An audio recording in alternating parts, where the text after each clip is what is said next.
Hey guys, tonight we're not just stepping back into the Viking Age.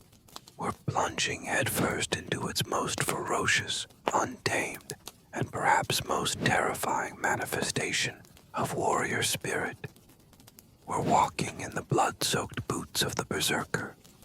Forget the stoic shield walls for a moment. Forget the cunning of Viking chieftains. Tonight, we delve into the primal scream, the battle fury that transformed men into what seemed like wild beasts, impervious to pain, driven by a rage that bordered on the divine or the demonic. This isn't a tale for the faint of heart. It's about how these legendary Norse warriors survived not just their enemies, but the savage wounds inflicted upon them, the psychological toll of their own incandescent fury, and often the uneasy fear and outcasting they faced from their own society when the battle ended. Tonight's reality check. You probably wouldn't survive the transformation itself, let alone the aftermath. The sheer, brutal cost of becoming a bare-shirted or wolf-skinned warrior would shatter most modern minds and bodies long before the first axe fell. So, before you get comfortable, take a moment to like the video and subscribe, but only if you genuinely enjoy what I do here. And as always, let me know where you're tuning in from and what time it is for you. It's always fascinating to see who's joining our more intense historical explorations. Now, dim the lights. Maybe turn on a fan for that soft background hum. And let's ease into tonight's journey into the heart of Viking fury. The air is thick with the smell of pine smoke, sweat, and anticipation. You stand with your fellow warriors, the moments before battle stretching into an eternity. But for you, something else is happening. It's not just the normal pre-combat tension, the tightening of the gut, the quickening of the pulse. This is different. A low hum begins in your ears. A pressure builds behind your eyes. You might be a berserker, bear shirt, or an ulfheden, wolfskin, one of Odin's chosen, or perhaps just a man touched by a terrifying inherited madness. The berserkers of the Viking Age, as described in Old Norse sagas and skaldic poetry, were warriors who purportedly fought in a trance-like fury, a state known as berserker gang. This wasn't a learned tactic. It was a transformation, a surrender to something primal and overwhelmingly powerful. You might begin to tremble, not with fear, but with a burgeoning, uncontrollable energy. Your teeth might chatter, or you might let out a low, guttural growl, like a cornered animal. Some accounts describe berserkers biting the rims of their shields, howling like wolves, or even stripping off their armor in their frenzy, fighting bare-chested. This isn't for show. This is the berserker gang taking hold. Your vision might narrow, your senses heighten to an almost unbearable degree, yet paradoxically, your awareness of your own safety, your own pain, begins to recede. The world around you, your comrades, the enemy forming their shield wall, the cold Nordic air, starts to warp, to become less real than the inferno building within you. You are no longer just a man. You are becoming an avatar of pure destructive rage. Historians and scholars have proposed various theories to explain the berserker phenomenon, ranging from ritualistic practices involving psychoactive substances, like certain mushrooms or heavily brewed alcohol, to forms of epilepsy, self-induced hysteria, post-traumatic stress responses, or even a genetic predisposition to extreme aggression. The sagas themselves often attributed to a connection with Odin, the god of war, wisdom, and ecstatic fury. Whatever the cause, the result is terrifying, both for your enemies and in some ways, for yourself. You feel your rational mind slipping away, replaced by an overwhelming urge to destroy, to rend, to kill. There is no strategy now, no thought of tactics or self-preservation. There is only the red mist of fury, a quirky, or rather deeply unsettling detail from some saga descriptions is the idea that berserkers were sometimes impervious to fire and iron while in their frenzy, only to suffer a profound weakness and vulnerability afterward. This, of course, is likely an exaggeration born of fear and awe, but it speaks to the sheer terror they inspired. You, a modern man, would be desperately trying to cling to your sanity, to fight off this overwhelming tide of rage. But it's too late. The war horn sounds, a braying guttural call to slaughter, and with a roar that seems to tear from your very soul, you are no longer you.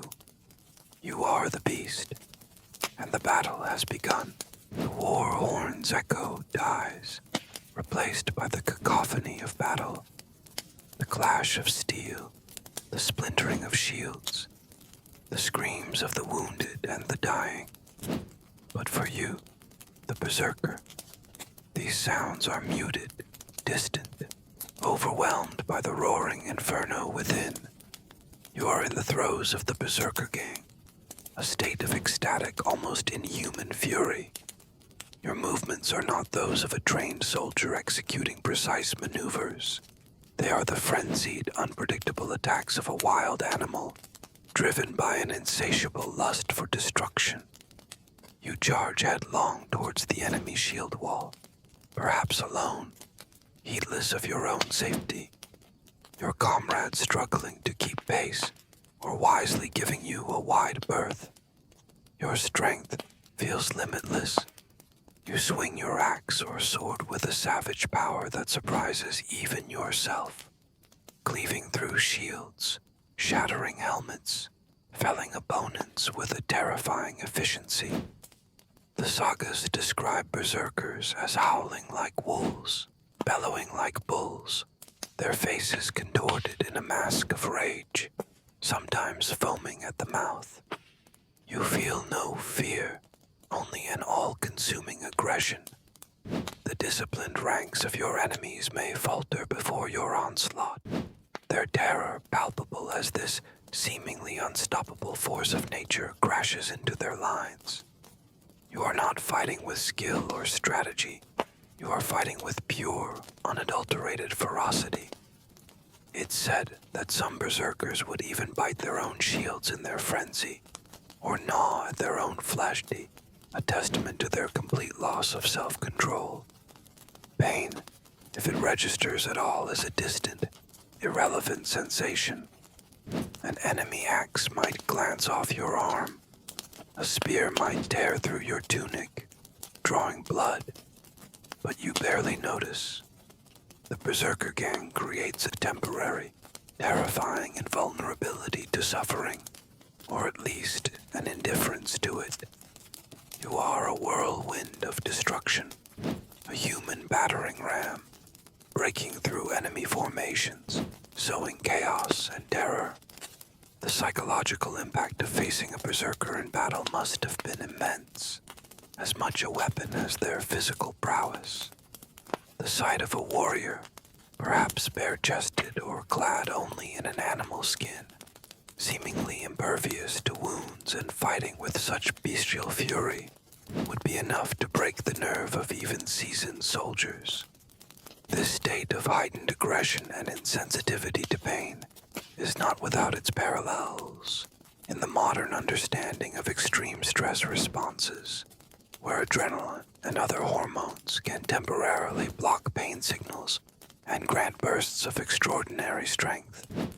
However, the berserker gang, as described in the sagas, seems to be something more, a culturally specific phenomenon, perhaps ritualistically induced, or a manifestation of a particular psychological state recognized and, in some contexts, valued or feared within Viking society.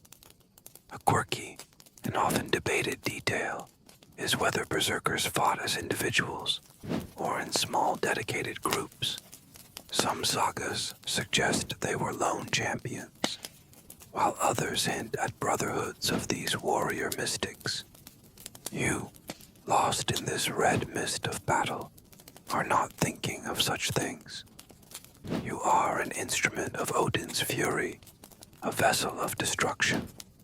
Your only purpose is to kill, to break, to dominate. The cost, the inevitable price for this terrifying power, will only become apparent when the fury finally, terrifyingly, subsides. And that reckoning is coming.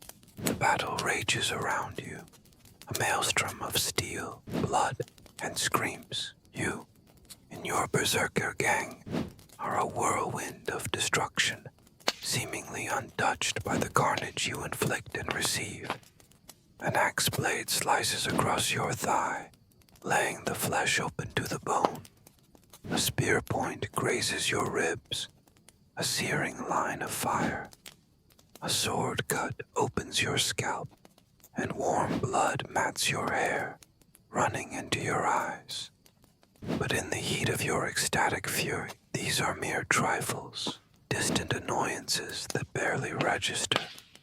The temporary analgesia experienced during extreme combat stress, a phenomenon known to modern soldiers as well, would have been a key characteristic of the berserker's frenzy, allowing them to sustain horrific injuries and continue fighting with undiminished ferocity. You are, for these terrifying moments, a machine of war, fueled by an internal fire that consumes all sense of self-preservation. You see an enemy warrior's shield splinter under the force of your blow. Hear the sickening crunch as your weapon finds flesh and bone. You feel the hot spray of his blood on your face, but it only fuels your rage. You might even suffer a broken bone, a hand, a rib, from a mace blow or a fall, but you fight on. The injury a dull background throb that cannot penetrate the red haze of your fury. The ground beneath your feet is slick with blood and mud, littered with the bodies of the fallen, both friend and foe. But you do not stumble. Your focus is absolute, narrowed to the next enemy, the next kill. Your own body is merely a vessel for this consuming rage, a tool to be used until it breaks. This ability to ignore grievous wounds, even for a short time, would have made berserkers incredibly dangerous and difficult to kill on the battlefield. An ordinary warrior suffering such injuries would likely collapse from pain and shock, or at least be severely hampered. But you, the berserker, keep coming. Seemingly unstoppable, blood-soaked juggernaut. The sagas are replete with descriptions of berserkers suffering multiple, severe wounds that would have incapacitated any normal man, yet continuing to fight with undiminished strength until the frenzy finally left them, or until they were literally hacked to pieces. This wasn't bravery in the conventional sense. It was something more primal, more terrifying. A quirky, or perhaps horrifying, detail sometimes mentioned in connection with berserkers is that they might inflict wounds upon themselves in their frenzy, or that their animalistic rage could turn on their own comrades if no enemies were immediately present. This underscores the uncontrollable nature of the berserker gang. You are not in command of this power. It is in command of you. As you carve your bloody path through the enemy ranks, your body accumulating a gruesome tally of injuries that you are only dimly aware of. You are a testament to the terrifying extremes of human aggression. The true cost of these wounds, the The savage pain that awaits when the battle madness finally recedes is a horror yet to come. For now, there is only the fight, the blood, and the all-consuming rage. And in this moment of terrible glory, you are almost a god, or a demon, of war. The tide of battle turns, the enemy line breaks, or perhaps the sheer intensity of your berserker gang finally begins to wane. The infernal energy that fueled you starting to gutter like a dying flame. Slowly, agonizingly, the red mist begins to clear from your vision. The deafening roar in your ears subsides, replaced by the chilling sounds of the battlefield's aftermath. The groans of the wounded, the distant shouts of pursuing warriors, the unsettling quiet of the dead. And as your rational mind reasserts itself, something else crashes in with overwhelming force. The pain. The period immediately following the Berserker gang was said to be one of profound weakness, exhaustion, and vulnerability, often referred to as hamingja, shape-shifting sickness, or urgedi, evil mood, unease, where the warrior was left depleted and often incapacitated. The wounds you barely registered in the heat of battle now scream for attention. The deep gash in your thigh throbs with a searing, relentless agony. Your ribs feel like they're on fire with every breath. The cut on your scalp stings mercilessly as sweat and blood trickle into your eyes. Every muscle in your body aches with a profound, bone-deep weariness, as if you've expended a lifetime of energy in a few short, terrible hours. You might collapse where you stand, your legs suddenly refusing to support you. The strength that felt limitless moments ago has vanished, leaving you as weak as a newborn. This is the brutal price of your battle fury. Your body, pushed far beyond its normal limits, is now demanding its due.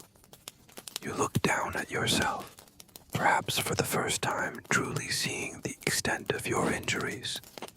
Your tunic is shredded, soaked in your own blood, and that of your enemies. Your skin is a roadmap of cuts, bruises, and deeper wounds. You might have broken bones, a dislocated joint, or internal injuries you are not yet fully aware of.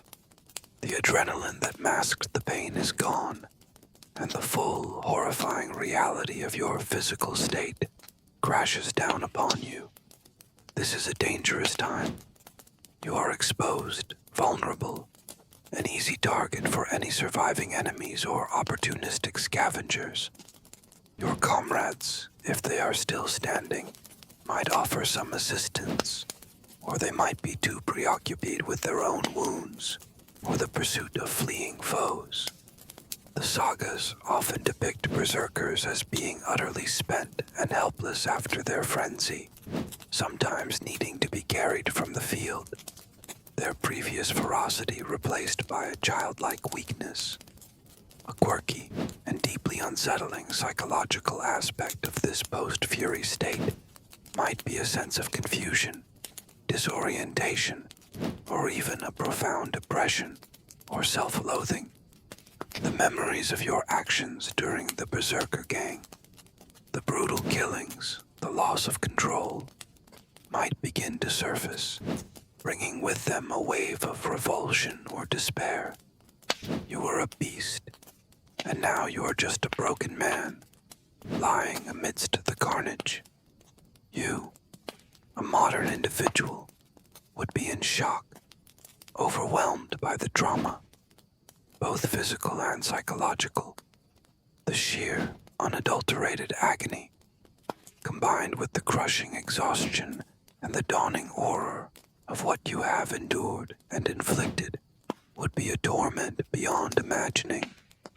As you lie there, bleeding and broken, the glorious fury of battle replaced by a cold, stark, and terrifying vulnerability, You understand that the Berserker's path is one of extreme peaks and even more extreme agonizing valleys.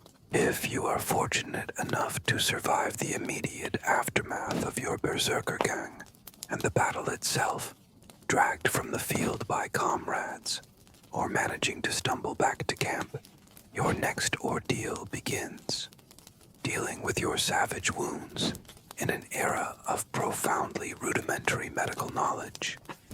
Viking Age medical practice, particularly for battlefield injuries, was a mixture of practical, if often brutal techniques, herbal remedies, and a significant dose of superstition, with no understanding of germ theory, antisepsis, or modern surgical procedures. For a berserker, whose injuries were often numerous and severe due to their reckless fighting style, the chances of survival, even with care, were often slim. Imagine yourself laid out on a rough woolen blanket or a pile of straw, perhaps in a smoky tent or a captured building. A fellow warrior, or perhaps a woman from the camp with some reputation for healing, a Gradari Kona or healing woman, approaches to assess your injuries. Their examination is quick, practical, and likely ungentle. The first priority is to stop the bleeding from any major wounds. This might involve direct pressure, packing the wound with moss or clean, relatively speaking, cloth, or perhaps even cauterization, searing the wound shut with a heated piece of iron or a brand. The pain of this would be excruciating, another torment piled upon your already suffering body. But it might be the only way to prevent you from bleeding to death. Deep cuts would then need to be closed. Archaeological finds of Viking Age medical tools include needles, often made of bone or bronze, and thread, likely sinew or processed animal gut, suggesting that suturing wounds was a known practice. The surgeon, with unwashed hands and a needle that has likely seen many previous wounds, would crudely stitch your torn flesh back together. There is no anesthetic, only perhaps a swig of strong ale or mead to dull the senses, or a leather strap to bite down on to stifle your screams. Smaller wounds might be cleaned. Again, cleaned is a relative term, with water or ale, and then perhaps dressed with a poultice of specific herbs known for their supposed healing properties. Yarrow, for example, was widely used and known as soldier's woundwort for its ability to staunch bleeding. Other herbs might be used for their perceived antiseptic or pain-relieving qualities, though their efficacy would be highly variable. The Viking pharmacopoeia, as gleaned from sagas, folklore, and some archaeological evidence, like preserved plant remains, included a variety of plants used for medicinal purposes, though their application was often intertwined with magical beliefs and rituals. A quirky and rather alarming diagnostic tool, sometimes mentioned in sagas for assessing the severity of abdominal wounds, was to feed the injured man a strong-smelling concoction, like onion or leek soup. If the smell of the soup could then be detected emanating from the wound, it was taken as a sign that the bowel had been perforated, a near-certain death sentence. You, with your 21st century knowledge of infection, sterile procedure, and advanced surgical techniques, would be watching these ministrations with a mixture of terror and despair. The unhygienic conditions, the crude tools, the reliance on folk remedies, it would all seem like a recipe for disaster. Yet, this was the best that Viking Age medicine could offer. Your survival now depends not on skill or science as you know it, but on the hardiness of your own constitution, the dubious efficacy of ancient herbalism, and a very large measure of luck. As the makeshift healer finishes their work, leaving you swathed in rough bandages and reeking of herbs and stale blood. You are left to confront the next, and often most deadly, enemy, infection. The immediate, brutal interventions of Viking Age battlefield medicine might have stopped the bleeding and stitched your most grievous wounds. But now, a new, insidious, and often invisible enemy begins its assault. Infection. In an era with no understanding of germ theory, no antibiotics, and minimal sanitation, even a relatively minor wound could quickly become infected, leading to agonizing pain, raging fever, sepsis, gangrene, and often a slow, miserable death. For you, the Berserker, already weakened by blood loss, exhaustion, and the sheer trauma of your injuries, the risk of succumbing to a wound fever or a festering infection was extraordinarily high. This was often the true killer on the Viking battlefield, long after the last sword had fallen. Imagine the days following the battle. You lie in your rough shelter, your body aching, your wounds throbbing with a life of their own. The initial numbness has worn off, replaced by a constant, searing pain. Soon, the telltale signs of infection begin to appear.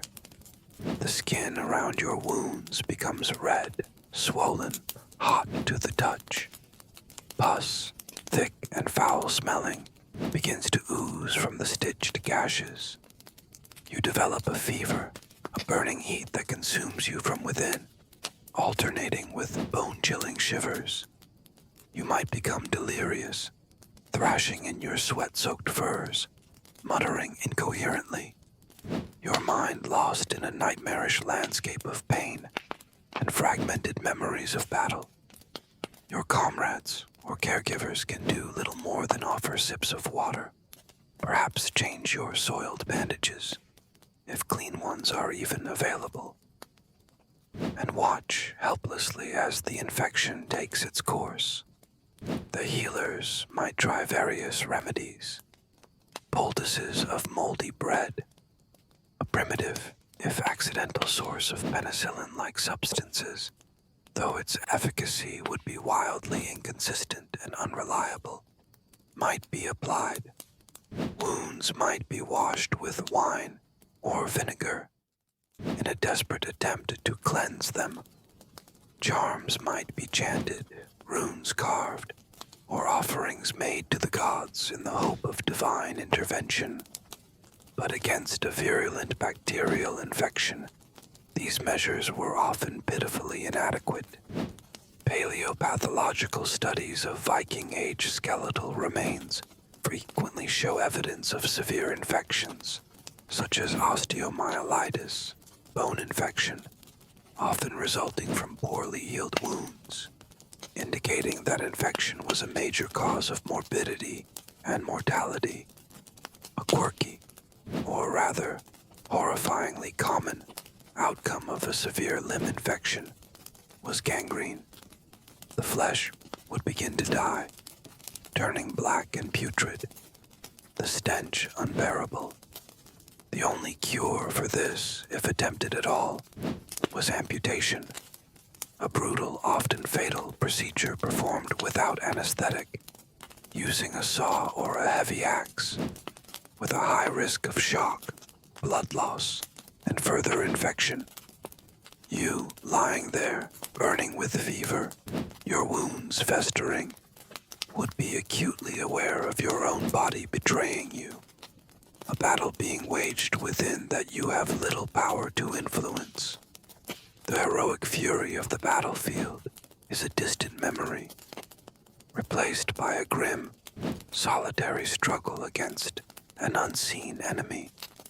It's a stark reminder that in the Viking Age, the greatest dangers often came not from the sharp edge of an enemy's axe, but from the invisible microbes that thrived in a world without sanitation or understanding of infection. Your survival now hangs by the thinnest of threads, dependent on the whims of your own immune system and the desperate, often futile, ministrations of those around you.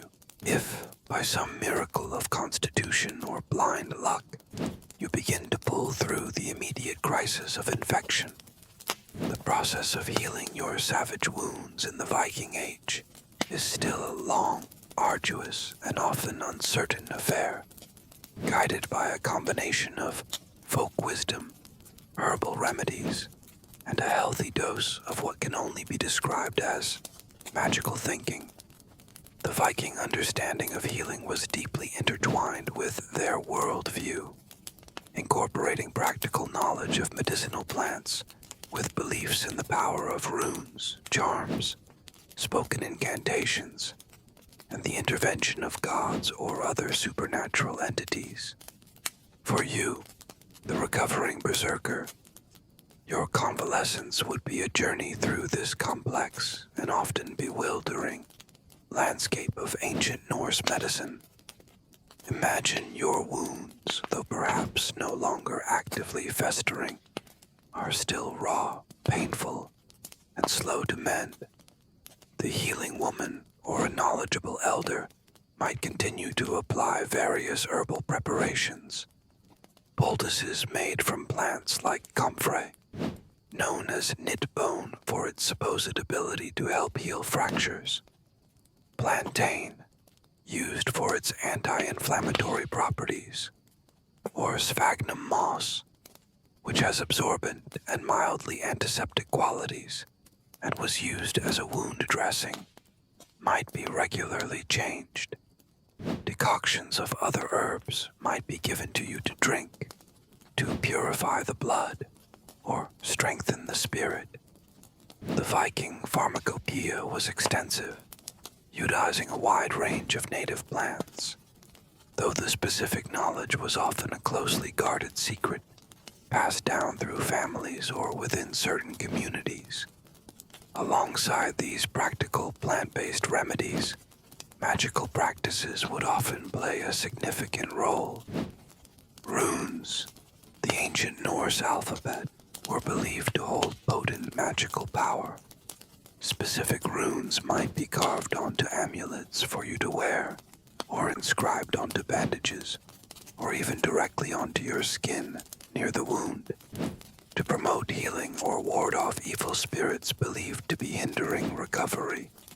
Spoken charms or incantations, Galdrar, would be chanted over you, invoking the aid of gods like Odin, in his aspect as a healer, or Air, the Norse goddess of medicine. These rituals were not seen as separate from the physical treatments, but as an integral part of the healing process, addressing the spiritual or magical dimension of illness and injury. Archaeological finds, such as amulets with runic inscriptions or depictions of healing rituals on picture stones, along with references in the sagas and Eddic poetry, provide glimpses into these medico-magical practices of the Viking Age. The line between medicine and magic was often blurred, if it existed at all in the modern sense.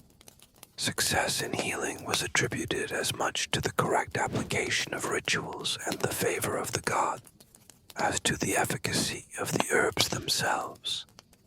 A quirky or perhaps deeply symbolic healing practice might involve sympathetic magic. For example, tying a red thread around a wounded limb with the belief that the thread would absorb the illness or pain. Or perhaps a ritual involving transferring the sickness to an animal or an object.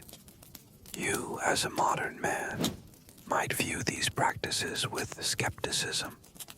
Yet, in a world without scientific medicine, the psychological comfort and the sense of agency provided by these rituals, for both the patient and the healer, could be profoundly important. As you lie there, your body slowly, painfully mending, surrounded by the scent of strange herbs, and the murmur of ancient charms. You are immersed in a worldview where healing is a holistic process, a delicate negotiation between the physical, the spiritual, and the unknowable forces that shape human destiny. Whether it's the herbs or the gods doing the work, you can only hope it's enough as you slowly convalesce from your grievous wounds. The attitude and actions of your fellow warriors and the broader Viking community play a crucial role in your survival and your future.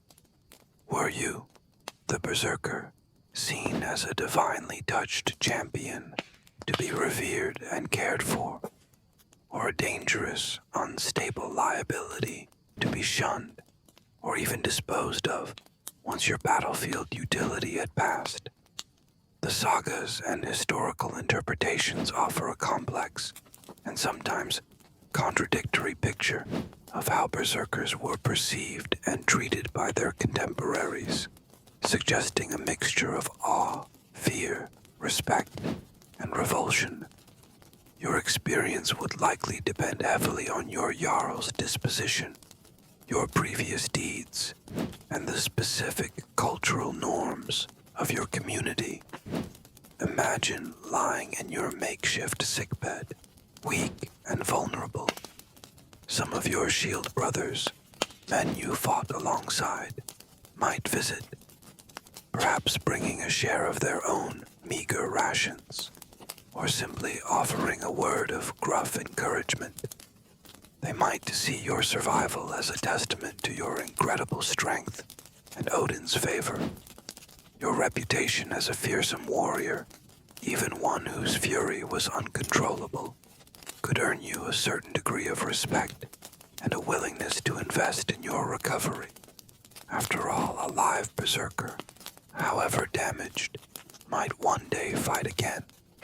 In this context, you might receive a reasonable share of whatever medical care is available, your wounds tended, your needs, within limits, met. The skalds might even compose verses about your ferocity in the recent battle, further cementing your legendary, if terrifying, status. However, a different, darker reality was also possible. If your berserker gang had been particularly destructive, perhaps even inadvertently harming your own side, or if your Jarl was a pragmatic man with little patience for special cases, you might find yourself neglected, seen as more trouble than you were worth. Berserkers were often described as being difficult and unpredictable, even outside of battle. Their mood swings, their immense strength, and their potential for sudden, explosive rage could make them dangerous to have around in peacetime. Some historical interpretations suggest that berserkers, while valued in war, were often social outcasts living on the fringes of society, their behavior tolerated only because of their martial prowess. If your wounds were too severe, your recovery too slow, you might be seen as a drain on resources, a mouth to feed with no immediate prospect of contributing. In such a scenario, care might be minimal, your survival left largely to chance. A quirky, or rather unsettling social dynamic might be the way other warriors interact with you during your recovery. There might be a wary respect, but also an undercurrent of fear. They saw what you became in battle, the beast you unleashed. Can that beast ever be truly tamed? Can you be trusted around their families, their children, when the battle madness is not upon you? This social distancing, this subtle or not so subtle othering, could be as painful as any physical wound. You, a man who craves connection and understanding, would find this isolation, this perception of you as something not quite human, deeply alienating. As you lie there, caught between the respect due to a warrior and the fear inspired by a monster, you begin to understand that surviving your wounds is only the first battle. Surviving the peace and your own terrifying nature might be the greater challenge. If you survive the infections, the fevers, and the crude ministrations of Viking Age medicine, you will not emerge unscathed. The savage wounds you sustained in your berserker fury will leave their indelible marks, transforming your body into a living testament to your brutal past. Permanent scars, disfiguring injuries, and chronic pain were the almost inevitable lifelong companions of a Viking warrior who regularly engaged in fierce combat. And for a berserker, whose fighting style often invited grievous harm, these physical reminders would be particularly pronounced. Your body becomes a roadmap of past battles, each scar telling a story of survival, or perhaps of a narrow escape from death. Imagine looking at your reflection, perhaps in a polished shield or a still pool of water, months or even years after a major battle. The man staring back is not the same one who went into the fray. A jagged scar might run across your face, pulling one eye slightly askew. A once strong arm might now be thinner, weaker, its movement restricted by a poorly healed bone or severed sinews. You might have a permanent limp from a thigh wound that never quite knit correctly. Your hands, those instruments of your fury, might be gnarled with old breaks, a finger missing, your grip no longer as sure. These are not just cosmetic imperfections. They are constant physical reminders of the violence you have endured and inflicted. They ache in the cold Icelandic weather. They stiffen with disuse. They flare with pain after a day of hard labor, if you are still capable of it. Beyond the visible scars, there are the hidden ones. Internal injuries that cause chronic discomfort. Head wounds that lead to persistent headaches, dizziness, or perhaps even changes in your temperament. A greater irritability, a proneness to sudden flashes of anger that echo your old battle fury.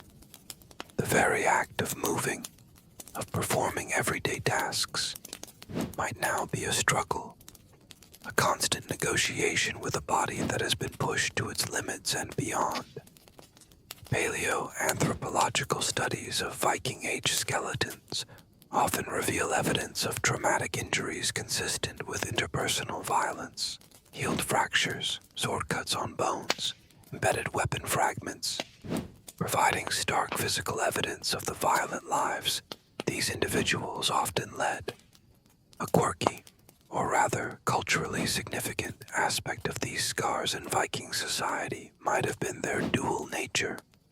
On one hand, they were marks of a warrior, symbols of courage and experience in battle, potentially earning you a degree of respect or fear among your peers.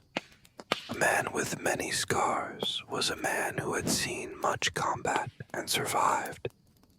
On the other hand, if those scars were too disfiguring, if they left you crippled or uncomely, they could also contribute to your social marginalization, particularly if your ability to contribute as a warrior or a laborer was significantly impaired. You, a modern man accustomed to advanced reconstructive surgery and sophisticated pain management, would find this acceptance of and daily struggle with profound physical disfigurement and chronic pain almost unimaginable. Your body is no longer a source of strength and pride, but a broken, aching vessel, a constant living monument to the savage cost of the berserker's path. And every morning as you rise, the pain is there to greet you, a faithful, unwelcome companion. The physical scars you bear are a visible testament to your life as a berserker, but the wounds to your psyche, the invisible injuries sustained in the crucible of battle fury and its aftermath, maybe even more profound and debilitating. While the concept of post-traumatic stress disorder, PTSD, as a formal diagnosis is modern, it is highly probable that Viking warriors, particularly those like berserkers who experienced extreme combat and uncontrolled aggression, suffered from severe psychological trauma, manifesting as nightmares, flashbacks, personality changes, and a difficulty readjusting to peaceful life. The evil mood or unease, urgadi, described in sagas as afflicting berserkers after their frenzy, might well have encompassed these kinds of psychological disturbances. Imagine the nights, long after the battle horns have fallen silent. You try to sleep, but your mind replays the carnage with horrifying clarity. You see the faces of the men you killed, hear their screams, feel the sickening crunch of bone under your axe. You wake up in a cold sweat, your heart pounding, the adrenaline you'd your system, as if the fight were happening all over again. These are the night terrors, the battle dreams that haunt your sleep. During the day, a sudden loud noise, a particular smell, or even a fleeting expression on someone's face might trigger a vivid flashback, transporting you back to the chaos and terror of the shield wall, leaving you disoriented, agitated, or perhaps frozen with a nameless dread. You might find yourself increasingly irritable, prone to sudden, explosive outbursts of anger over trivial matters, a pale but still dangerous echo of your old battle fury. Or, conversely, you might sink into a state of profound apathy and depression, withdrawn from your family and community, unable to find joy or meaning in everyday life.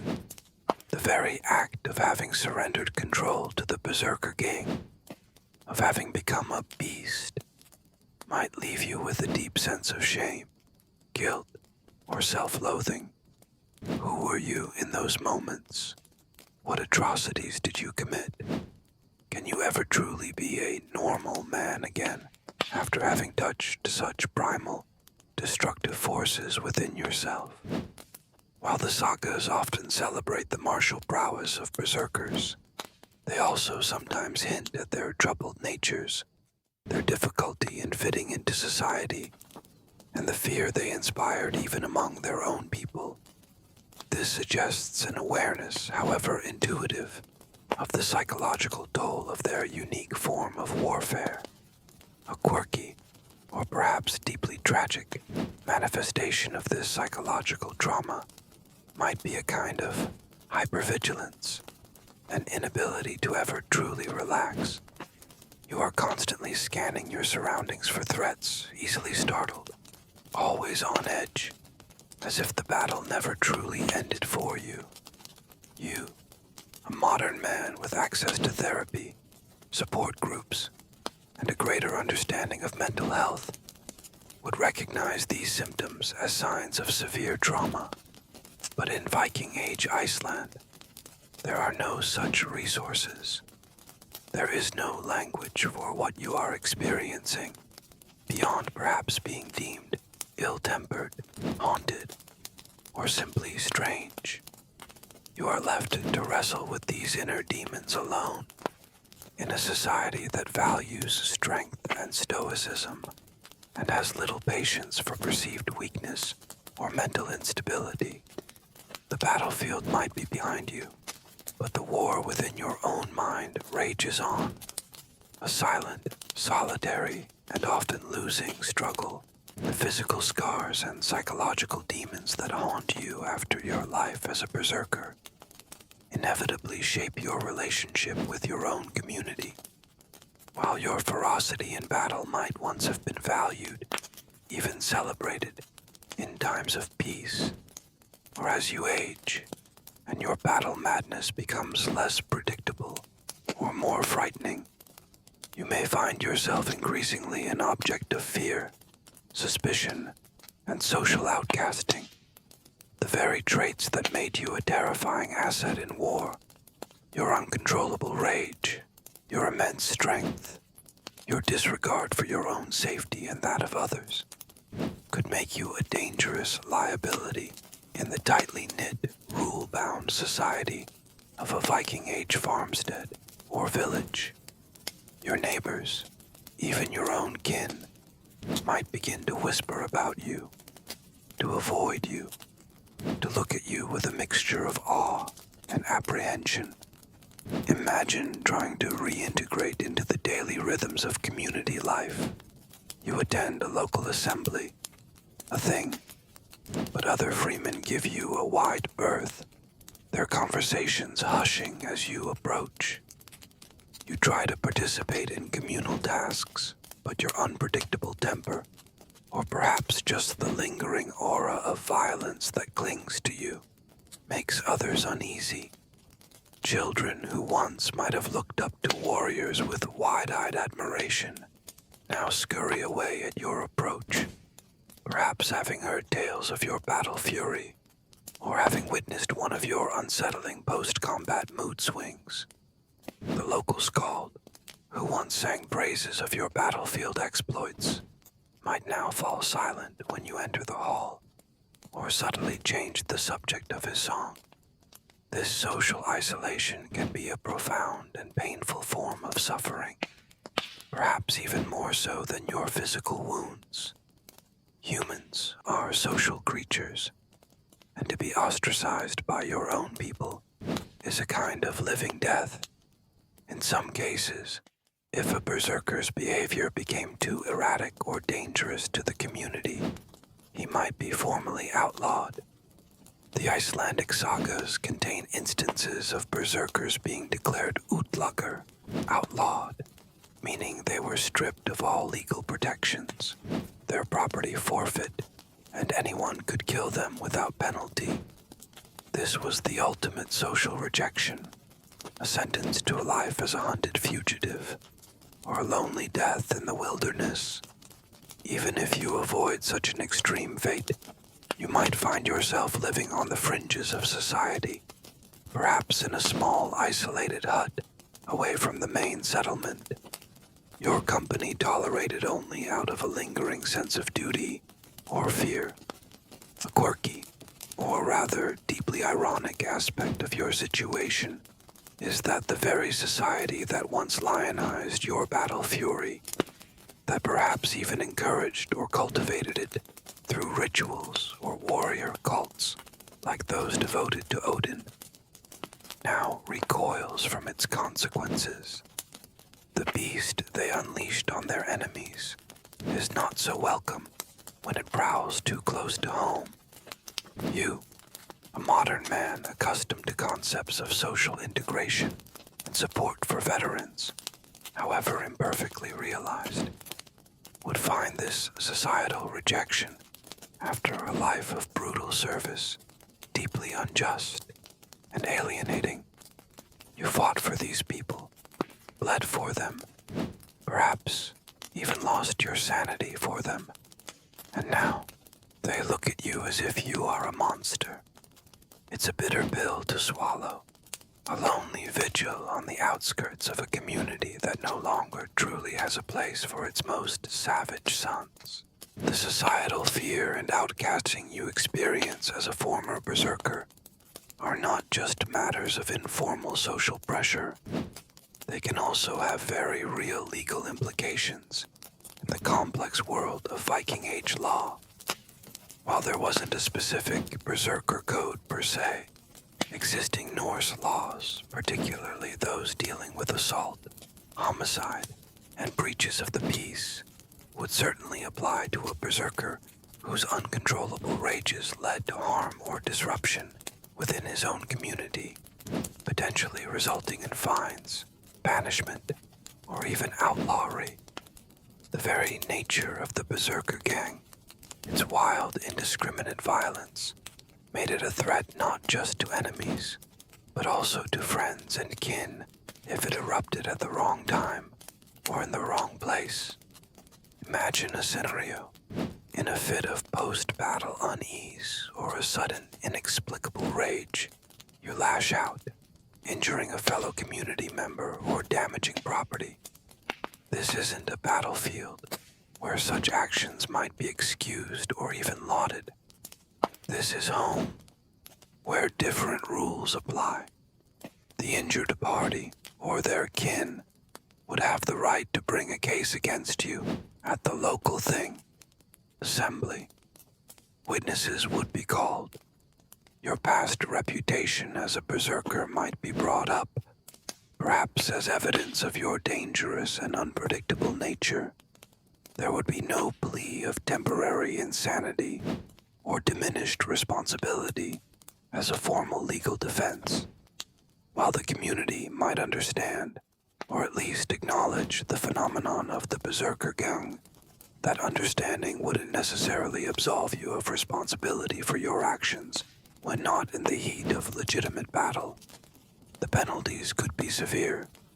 If you killed someone in such a rage, even unintentionally, you could face outlawry, essentially a death sentence, as anyone could then kill you without repercussion.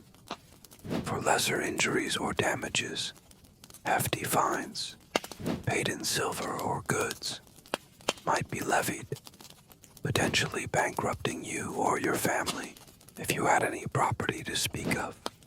Banishment from the district, or even from Iceland altogether for a period of years, lesser outlawry, was another common punishment for serious breaches of the peace. This would mean being cast out, forced to fend for yourself in an often hostile world, your ties to kin and community severed.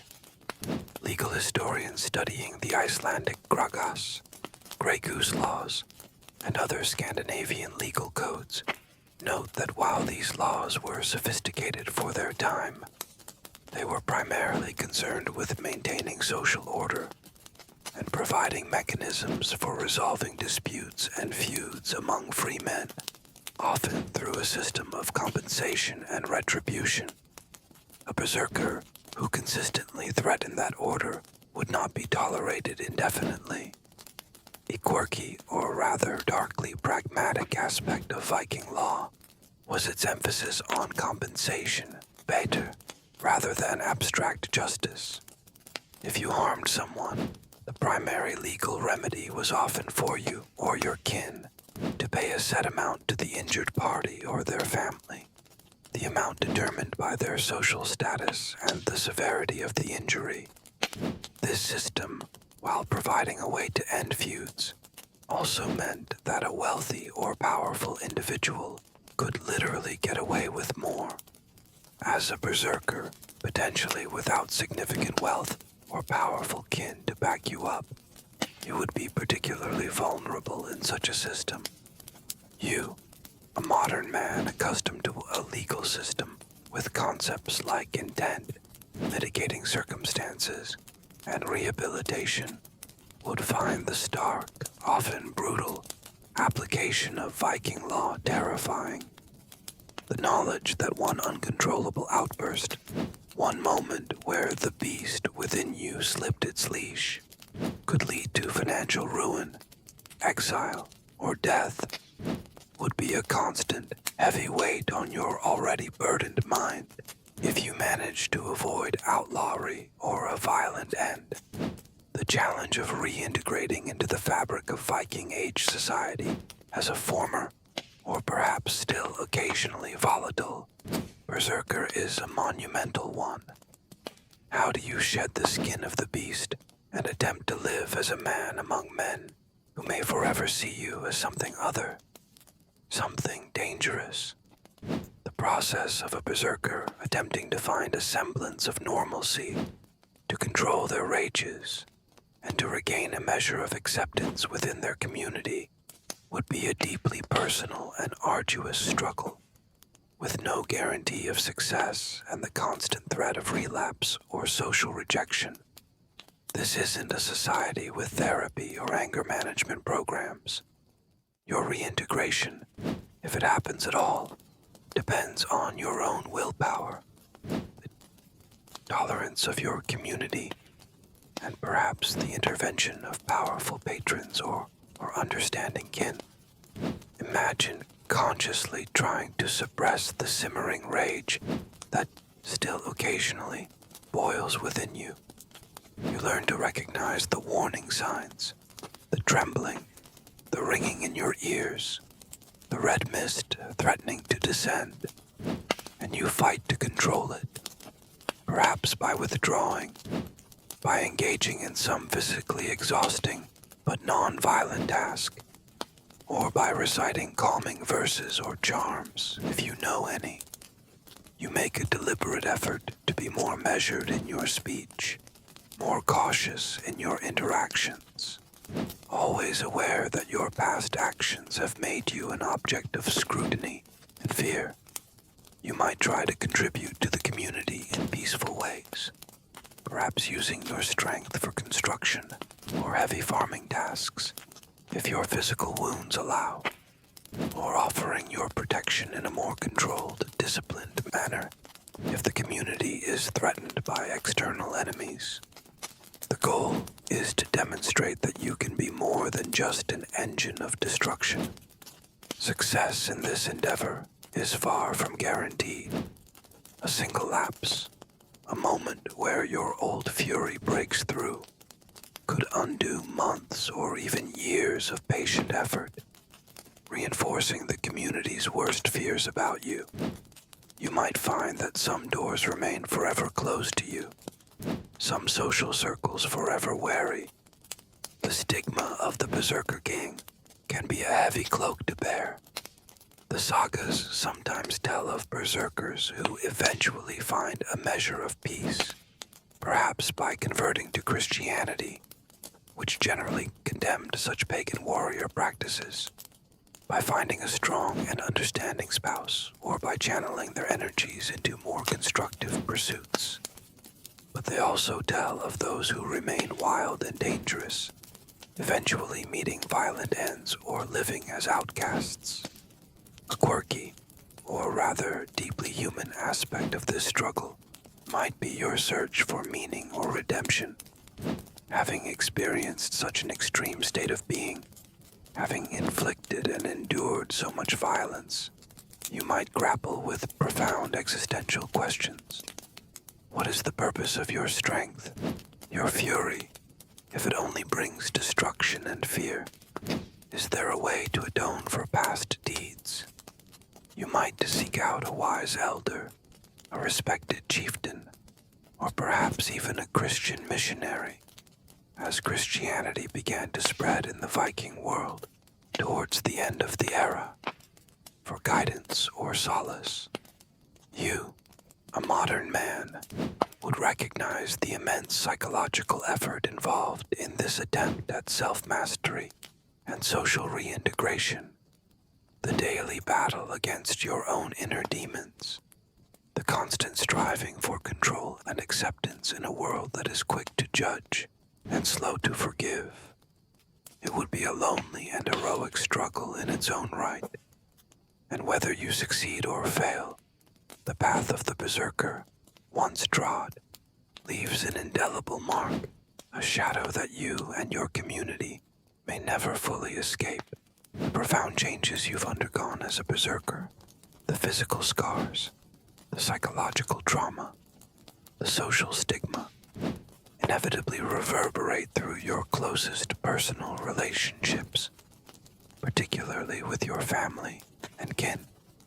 How does a wife, a child, a parent, or a sibling relate to a man who can transform into an uncontrollable beast, who bears the marks of savage violence, and who may be feared or shunned by the wider community? These intimate bonds are tested, strained, and sometimes irrevocably broken by the terrifying reality of the Berserker gang. For a man in Viking society, where kinship ties were paramount for security and status, the erosion of these relationships could be a devastating blow. Imagine your wife, if you have one. She may have initially been drawn to your strength and prowess as a warrior, But after witnessing your battle fury, or its volatile aftermath, fear may have replaced admiration. She might tread carefully around you, always wary of triggering your rage. Her life, a constant exercise in managing your unpredictable moods. Intimacy might become fraught with tension, her affection tinged with an inescapable apprehension. How does she explain her husband to her children or to her own kin? How does she cope with the social isolation that your reputation might bring upon the entire household? Her own status and safety could be compromised by your condition. Consider your children. If they are young, they might simply be terrified of you, their father a figure of unpredictable anger and frightening intensity. They might hide when you approach, their innocent games silenced by your presence. If they are older, particularly sons, they might feel a confusing mixture of awe, fear, and perhaps a burdensome expectation to follow in your warrior path, or a desperate desire to be nothing like you. The sagas sometimes hint at hereditary aspects to the Berserker gang, a terrifying legacy to pass on. Your relationship with your parents or siblings would also be strained. They might feel a sense of shame, or a protective, if fearful, loyalty. They might try to intervene, to mediate with the community on your behalf, or they might quietly distance themselves, unable to cope with the burden you represent. While the sagas primarily focus on the deeds of men in the public sphere, they occasionally offer glimpses into the domestic impact of a warrior's life, and the strain that violence and erratic behavior could place on family ties. The ideal Viking man was a protector and provider for his kin, but a berserker, in his uncontrolled state, could become a threat to the very people he was supposed to defend. A quirky, or rather, heartbreakingly human scenario might be your own desperate attempts to connect with your loved ones, to show them the man you are, or once were beneath the shadow of the beast. You might try to be gentle, to be kind, but your efforts are always colored by their fear, by the memory of your fury.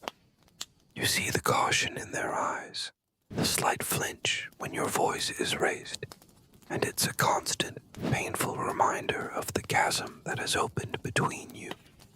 You, a modern man, would understand the immense emotional toll this takes on everyone involved. The love, the loyalty, the shared history, all are battered by the storms of your berserker nature.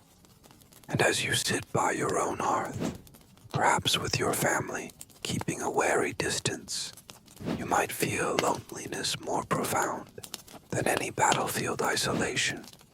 The loneliness of a man who has become a stranger, even a monster, to those he holds most dear in the worldview of a Viking Age berserker. Where does divine power fit into the terrifying equation of your battle fury? Is it a gift, a curse, or a possession by a god? The figure of Odin, the All-Father, the god of wisdom, poetry, death, and importantly, ecstatic fury and battle madness, is inextricably linked to the berserker phenomenon in Norse mythology and sagas. Many berserkers were considered Odin's men, warriors who could channel the god's own divine rage, granting them superhuman strength and indifference to pain, but also setting them apart, making them both revered and feared. Imagine yourself before a battle, perhaps participating in a ritual dedicated to Odin. You might offer a sacrifice, chant incantations, or even consume substances, though this is debated by scholars, believed to invoke the god's spirit, to open yourself to his overwhelming power. When the Berserker gang takes hold, you might genuinely believe that you are no longer acting of your own volition, but that Odin himself is fighting through you. that your strength is his strength, your fury his fury. This belief could be a source of immense power and courage, allowing you to face impossible odds without flinching. You are not just a warrior. You are a sacred vessel, a conduit for divine wrath.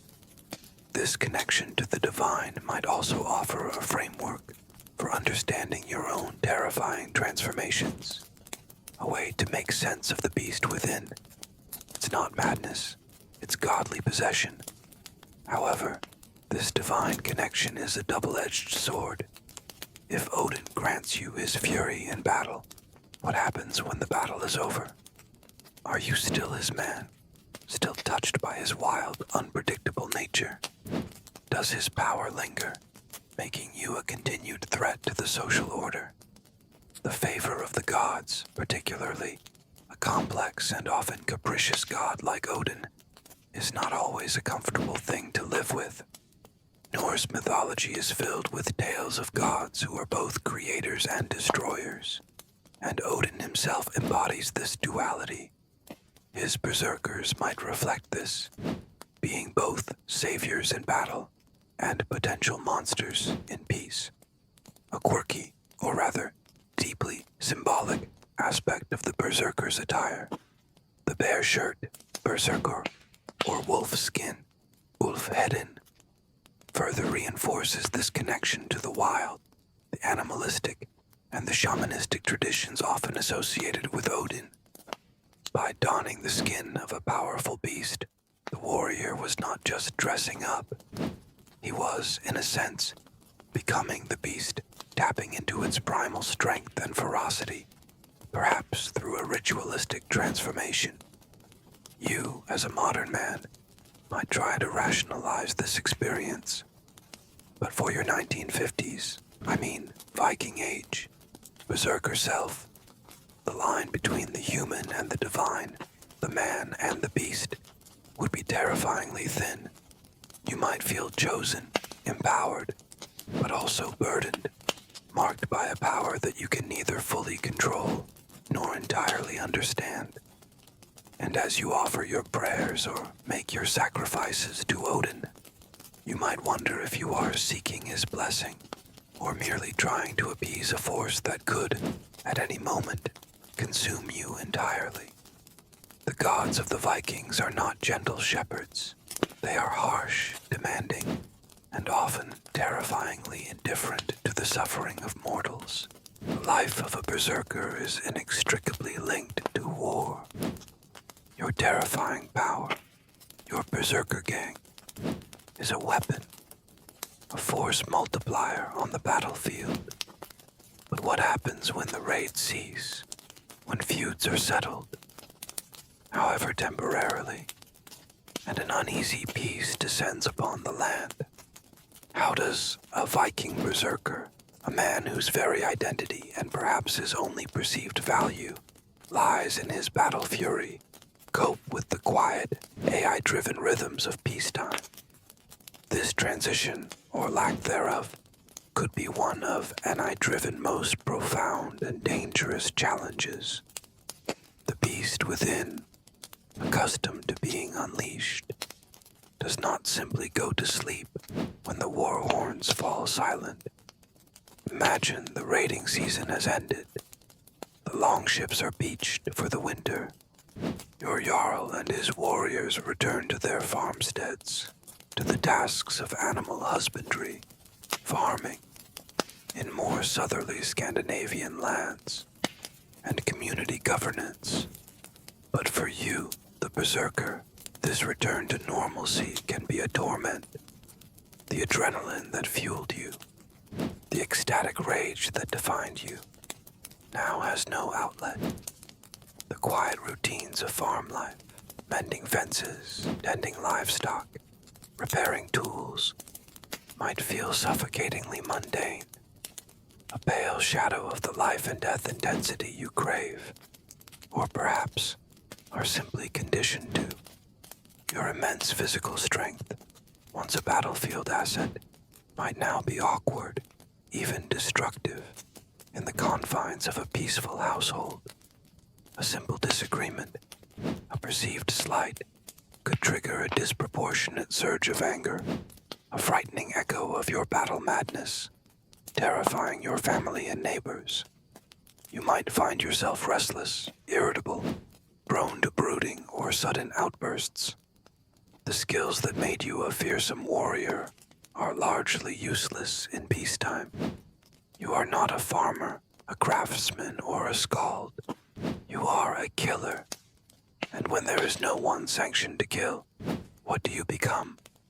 The sagas sometimes depict berserkers in peacetime as bullies, troublemakers, or dangerous loose cannons, challenging others to duels, holm ganga, over trivial matters, or generally making life unpleasant for those around them. Their inability to control their aggression or adapt to a more ordered social environment often leads to conflict and further marginalization. A quirky, or rather, tragically predictable outcome for some berserkers in peacetime might be their involvement in internal feuds, or their employment as strong-arm men or bodyguards for ambitious chieftains, essentially finding new, if less glorious outlets for their violent tendencies. They become instruments of intimidation or political maneuvering, their battle fury now directed inwards, against their own people. You, as a modern man, would recognize the desperate need for de-escalation, for some way to channel this immense volatile energy into constructive paths. But Viking society offered few such outlets. You are a weapon, and a weapon without a war can become a danger to itself and everyone around it. The silence of peace can be more deafening, more maddening than the loudest din of battle. And as you sit by the fire, the old rages stirring within you, you might find yourself longing perversely for the sound of the war horn, for the release that only the chaos of combat can bring, even if it means more wounds, more pain, more death. The phenomenon of the trance-like battle fury, the warrior who fights with seemingly superhuman strength and indifference to pain, is not unique to the Viking Berserker. Throughout history and across different cultures, there are accounts of similar ecstatic warriors or sacred madmen, suggesting that the Berserker experience, while culturally specific in its Norse trappings, may tap into a deeper, more universal human capacity for extreme psychophysiological states in combat. Understanding these parallels can offer a broader context for your own terrifying transformations, though it may provide little personal comfort. Imagine learning, perhaps through tales told by far-traveled merchants or captured thralls from other lands, of warriors who exhibit similar traits. You might hear of the wolf warriors of some Germanic tribes, or the Harii, described by Tacitus, who fought painted black, like specters in the night.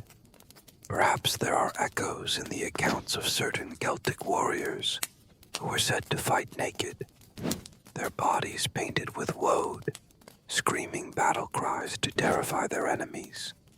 Or even more distantly, you might hear whispers of warrior cults in other, more exotic lands, whose members enter trance states through dance, drumming, or hallucinogenic substances, believing themselves possessed by animal spirits or war gods. These accounts, however fragmented or embellished, would suggest that the Berserker gang is not an isolated madness, but perhaps one manifestation of a primal human response to the extreme stress and existential threat of mortal combat. Anthropologists and historians of warfare have documented numerous examples of frenzied warrior archetypes in different societies, often associated with specific rituals, deities, or animal totems. These warriors frequently occupy a liminal space in their communities, both revered for their power and feared for their uncontrollability. adaptability, essential in war but problematic in peace.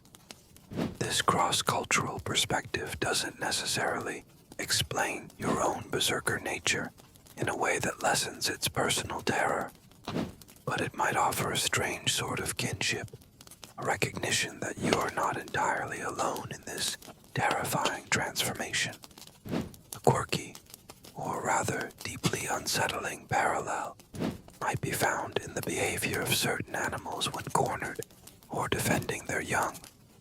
A desperate, all-out ferocity that overrides normal caution and pain responses.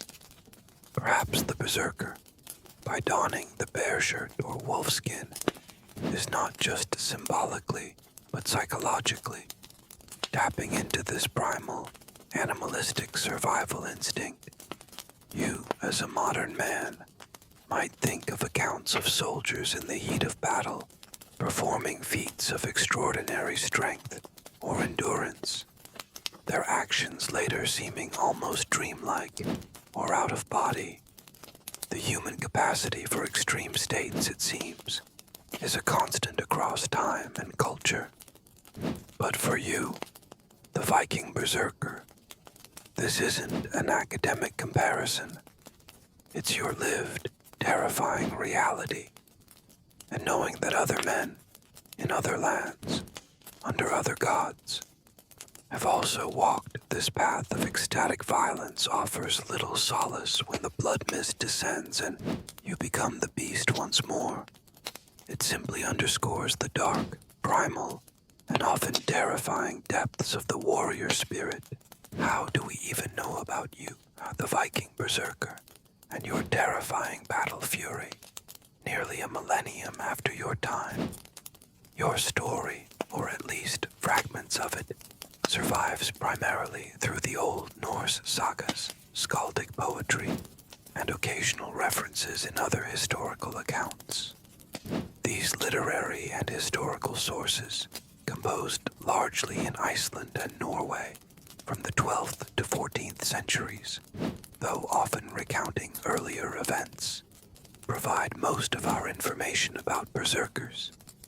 But they must be interpreted with considerable caution, as they are not objective historical documents, but rather a complex blend of history, legend, folklore, and a literary invention.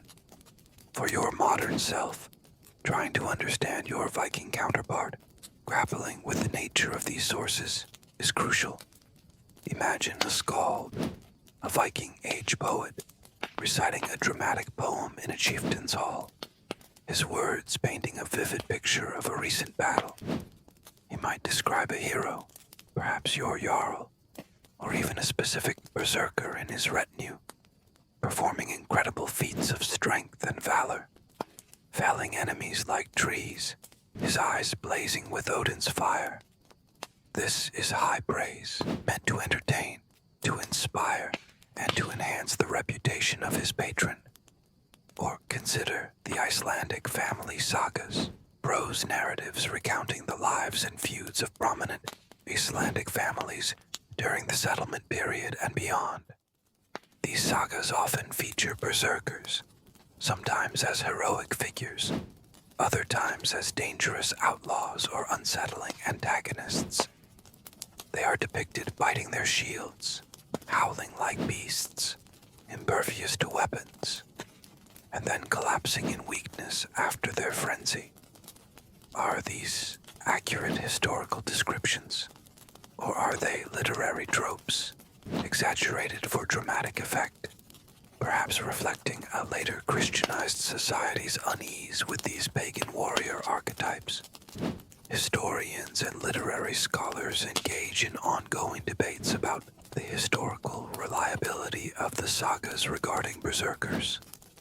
Some argue that the consistency of the descriptions across multiple sources suggests a genuine historical phenomenon, however embellished.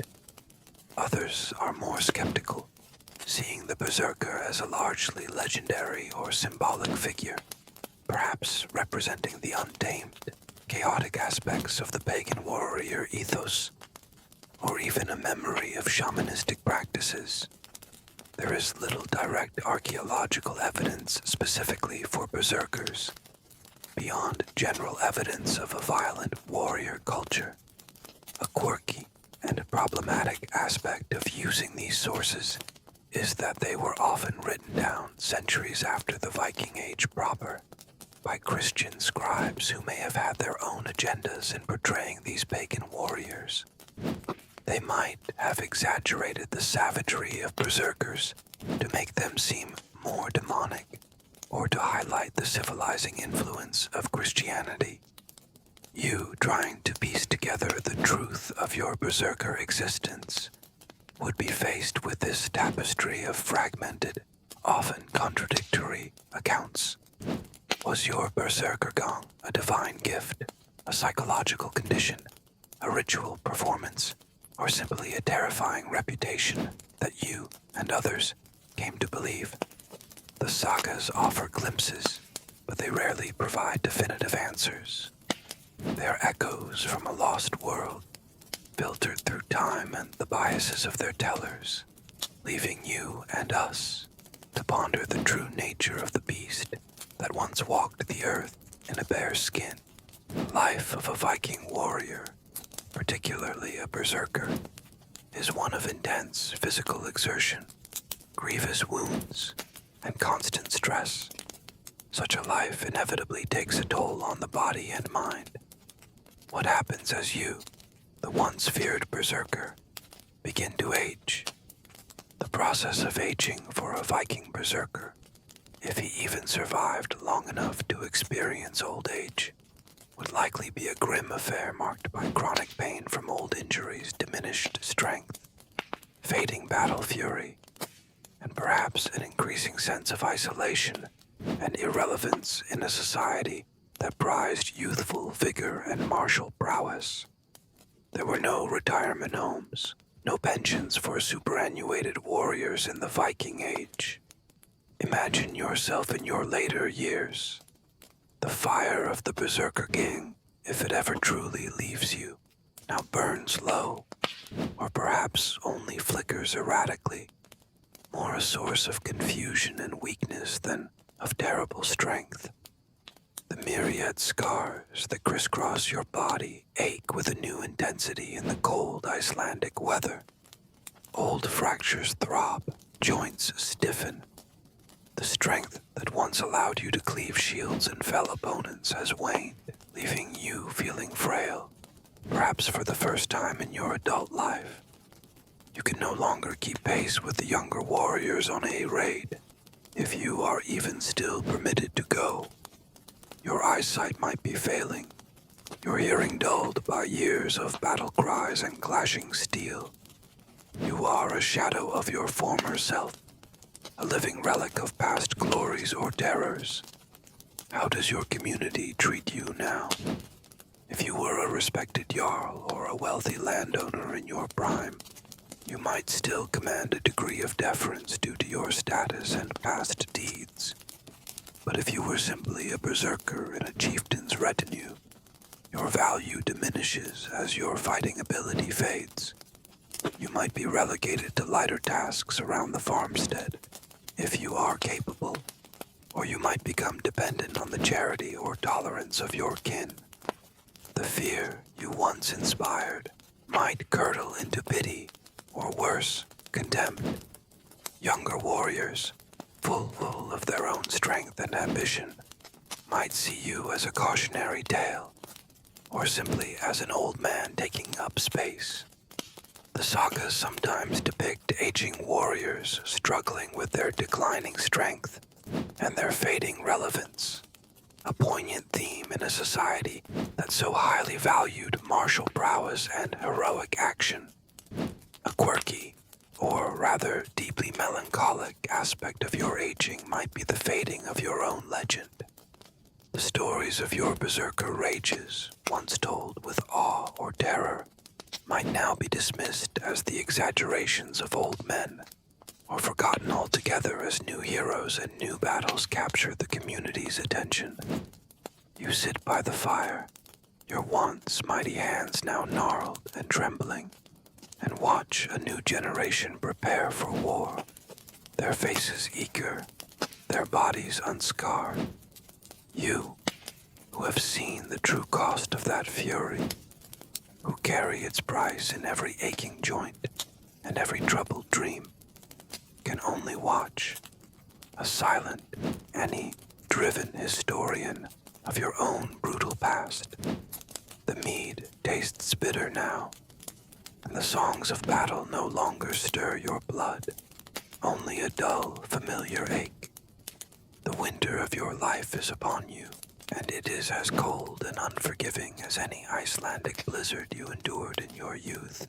As the twilight of your life as a Viking Berserker descends, what is the legacy you leave behind? What is the ultimate meaning, if any, of a life lived on the razor's edge of ecstatic fury, savage violence, and profound suffering? The legacy of the Berserker is a complex and often troubling one, a potent symbol of the Viking Age's raw power and brutality, but also a testament to the extraordinary, if terrifying extremes of human endurance and the enduring mystery of the human psyche. You will not be remembered for your wisdom, your craftsmanship, or your gentle deeds. You will be remembered, if at all, as a force of nature, a whirlwind of destruction, a man who touched the divine or the demonic and was forever changed by it. You sit by the dying embers of your life, your scarred body, a testament to countless battles, your mind perhaps a labyrinth of fragmented memories and lingering shadows. You have survived your own fury. You have survived your wounds. You have survived the fear and outcasting of your community. But to what end? The sagas may tell tales of your ferocity, embellishing your deeds for generations to come, transforming you from a suffering human being into a larger-than-life legend, a monstrous hero, or a cautionary villain. Children might whisper your name in fear or awe. Your Jarl might recall your value in a desperate shield wall. But who will remember the man beneath the bearskin, the soul that wrestled with the beast within? Perhaps your legacy lies not in grand monuments or laudatory poems, but in the unspoken understanding of what it truly means to be a warrior in a brutal age. You represent the untamed, the uncontrollable, the terrifying power that lurks just beneath the surface of civilization. You are a reminder of the thin veneer that separates man from beast, order from chaos. Historians and mythologists continue to be fascinated by the figure of the Berserker, seeing in him echoes of ancient shamanistic traditions, warrior cults, and the archetypal wild man who exists on the fringes of society, embodying both its primal strengths and its deepest fears. A quirky, yet ultimately profound aspect of your legacy might be the very questions your existence raises. What is the nature of courage? What are the limits of human endurance? What is the price of power? And how does a society grapple with those individuals who embody its most extreme and unsettling capabilities? As your own breath grows shallow and the world around you fades, these questions linger, unanswered. There are no easy epitaphs for a berserker. Your life was a paradox, a force for your people's survival in war, yet a potential threat to their peace. You were touched by the gods, yet perhaps cursed by that very touch. You endured unimaginable pain, both inflicted and received, and in the end, your story is not one of simple heroism or villainy, but a stark, unforgettable lesson in the terrifying, awe-inspiring, and ultimately tragic capacity of the human spirit to touch the very extremes of experience.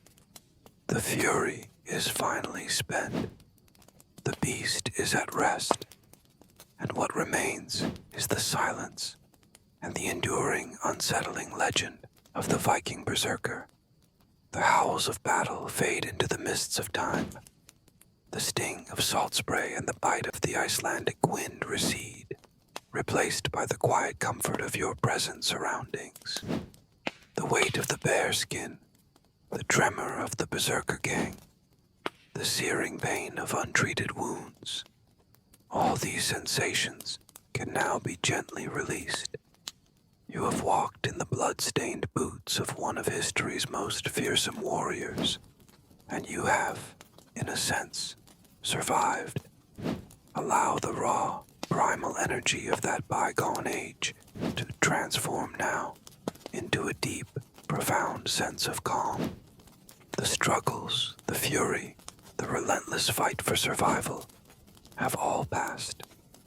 The Berserker's burden is no longer yours to carry.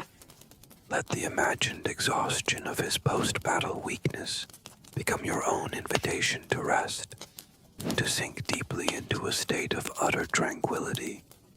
The fear and the outcasting he endured can now give way to a sense of peace and acceptance in your own safe space. The echoes of his savage world can become a distant, fading hum, a backdrop to your own serene journey into sleep. There are no more enemies to face, no more wounds to tend, no more rages to control. There is only the stillness of this moment, the gentle rhythm of your own breath, and the profound relief of letting go. The Viking Berserker has found his rest, and now so can you. Death.